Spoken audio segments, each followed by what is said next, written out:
உலகக்கோப்பை தொடரை இந்திய அணி இரண்டாவது முறையாக வென்று இருக்கிறது. பார்பேடோஸில் இன்று நடைபெற்ற இறுதிப் போட்டியில் தென்னாப்பிரிக்க அணியை 7 ரன்கள் வித்தியாசத்தில் வீழ்த்தி இந்திய அணி வெற்றி பெற்றிருக்கிறது.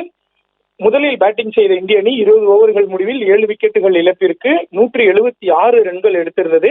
இரண்டாவதாக பேட்டிங் செய்த தென்னாப்பிரிக்க அணி 20 ஓவர்கள் முடிவில் 8 விக்கெட் இழப்பிற்கு 169 ரன்கள் மட்டுமே எடுத்திருந்த நிலையில் 7 விக்கெட்டுகள் வித்தியாசத்தில் இந்திய அணி வெற்றி பெற்றிருக்கிறது. கடைசி ஓவரை ஹர்திக் பாண்டியா சிறப்பாக வீசியிருந்தார். குறிப்பாக முதல் பந்திலேயே டேவிட் மில்லரினுடைய கேட்சை, மிகவும் ஒரு அற்புதமான அந்த கேட்சை சூரியகுமார் யாதவ் பிடித்து, அந்த கேட்சும் இந்த இந்தியாவினுடைய வெற்றி வசமானதற்கு முக்கிய அம்சமாக பார்க்கப்படுகிறது.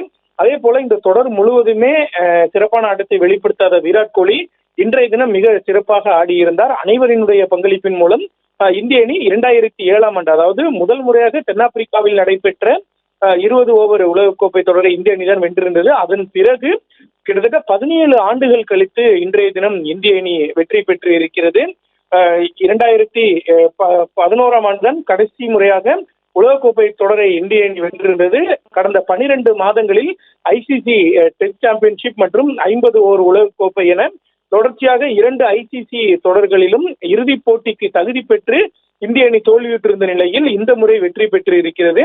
வரலாற்றிலேயே முதல் முறையாக ஐசிசி உலகக்கோப்பை தொடரில் இறுதிப் போட்டிக்கு தகுதி பெற்றிருந்த தென்னாப்பிரிக்க அணி தோல்வியடைந்திருக்கிறது.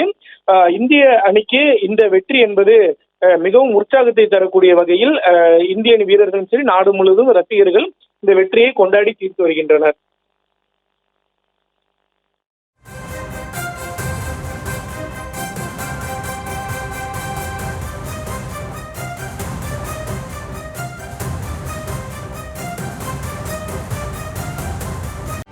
செய்திகளை உடனுக்குடனும் துல்லியமாகவும் தெரிந்து கொள்ள சப்ஸ்கிரைப் பண்ணுங்க.